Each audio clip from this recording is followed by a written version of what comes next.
The rumble of engines echoed down the cracked asphalt highway like thunder rolling over the plains. The sun hung low, a molten disk bleeding orange light across the fading sky.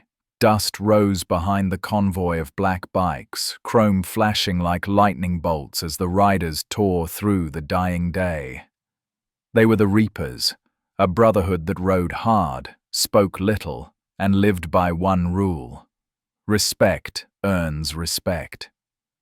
At the front, leading the pack, rode Colt, a grizzled veteran with eyes like storm clouds and hands scarred by both war and the road. His leather cut bore the marks of miles and memories. The kind of man who didn't talk much because he'd already said everything that mattered in blood and sacrifice. But tonight, even Colt's steady grip felt heavy on the throttle. He wasn't just leading a ride, he was leading ghosts. The brother they buried last week, Mason, had been one of their own, and Colt had promised to take a ride down Mason's hometown road before they laid his ashes at the memorial. As they rolled into that quiet rural town, people stopped and stared, some with awe, some with judgment. Bikers carried reputations like dust on their boots, and then it happened. From the edge of the street, a tiny figure stepped out, no older than 7, maybe 8. Barefoot, dirty face streaked with tears. Her hands trembled as she raised something silver and small, a pistol aimed dead at the front of the pack. The bikers braked hard, tires screeching, the echo bouncing off the storefronts. Colt froze, boots grinding on the asphalt. The girl's voice cracked through the stunned silence. "Stop right there, or I'll shoot!"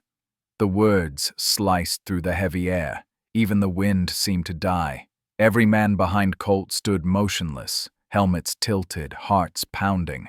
They'd faced cops, gangs, even war, but never this. Never a child with a gun and tears on her face.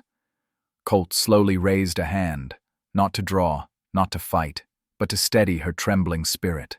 His voice, low and calm, rolled through the silence. "Easy, little one. No one's gonna hurt you," but she shook her head violently, clutching the gun tighter. "You're lying! You took him from me." Colt's brow furrowed. The bikers exchanged confused looks. "Who?" Colt asked softly. Her lip quivered. "My dad. You took my daddy." Those words hit Colt like a punch to the gut. He didn't move, didn't breathe. Behind his sunglasses, his eyes burned, because he knew that voice, or maybe the echo of a man who once sounded just like her. He slowly took off his shades, letting her see his face, raw and real. "What's your daddy's name, sweetheart?" The girl's chin trembled. "Mason. Mason Ryder." And just like that, every biker in that pack felt their hearts crack wide open.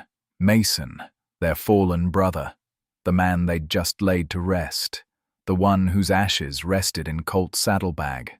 The little girl's hand wavered, confusion and grief tangling behind her teary eyes. Colt took a single step closer. "No one took him, kiddo." "He was our brother, too." The gun shook harder now. She didn't know whether to believe him or run. "You're lying! My mum said you people made him go back to war." A lump formed in Colt's throat. He knew that guilt. It lived in every veteran who'd ever come home half alive.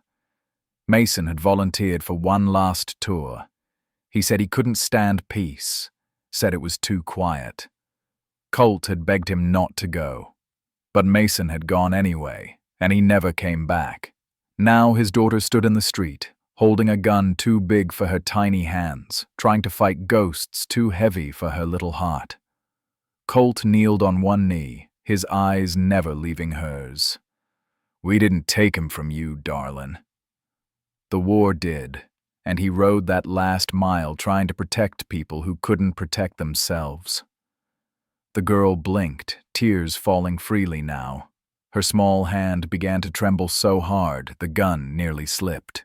Colt reached out, slowly, carefully, and caught it before it hit the ground. He placed it gently aside, then wrapped his worn leather jacket around her shivering shoulders. The other bikers stood silent, heads bowed, the kind of silence that carries respect heavier than any words. The girl looked up at Colt, her voice breaking. Why did he have to go? He said he was coming home for my birthday. Colt's voice was barely a whisper. He wanted to, kiddo. He really did. But heroes, sometimes they don't get to choose when their last ride ends. She looked at the patches on his jacket, the skull wings, the faded flag, the names stitched in thread that time couldn't erase. Her eyes caught the newest one, Mason Ryder, Ride Eternal, brother. That was when she finally broke. She buried her face into Colt's chest and sobbed, not the soft kind of crying, but the kind that tears through the soul, and Colt just held her there, like he was trying to protect what little piece of Mason was left in this world. The bikers stood still, engines cooling, helmets off, hearts burning. People from the town had gathered, watching from porches and sidewalks, the same folks who'd whispered judgments moments ago. Now not one of them dared to speak. Colt slowly rose, still holding the girl's small hand in his. You see, kid, he said softly, your dad didn't ride with us because he had to. He rode because he believed this world still had something worth fighting for. Like you. Her eyes widened, shining through the tears. Colt reached into his saddlebag and pulled out a small tin canister, black metal engraved with Mason's name. This was his last wish, Colt murmured, to take one last ride down this road, then find his way home. He handed her the canister, her small fingers closed around it like it was the most precious thing in the world. The crowd had grown now, quiet, reverent, and when Colt swung back onto his bike, he didn't start it. He just looked at her and said, "How about you lead the way, kiddo? Your daddy's going home." The little girl nodded, her tiny hand still trembling but now holding something much stronger than a gun, her father's memory. Colt started the engine. The sound rolled across the town like a heartbeat. One by one, the other bikers followed. The townsfolk stepped aside, hands on hearts, watching the long line of riders move through the dusk behind a barefoot little girl carrying her father's ashes. When they reached the old wooden house at the end of the dirt road, Colt stopped. The girl turned, tears streaking her face, but a chin held high. "Thank you," she whispered. Colt smiled faintly. "No, sweetheart. Thank you. You reminded us what we ride for." He took off his cut, the one that bore Mason's name, and draped it over her shoulders. It hung loose, heavy, but proud. "You're one of us now." For the first time in years, the old vet felt something shift inside him, a peace he hadn't known since the war. The reapers rode out into the sunset again, leaving the little girl standing in the golden light, clutching the ashes close to her heart. That night, as the stars bled into the horizon, Colt whispered to the wind, "Ride easy now, brother. She's safe." And somewhere deep down, in the hum of the engines and the sigh of the night air, it almost felt like Mason answered back.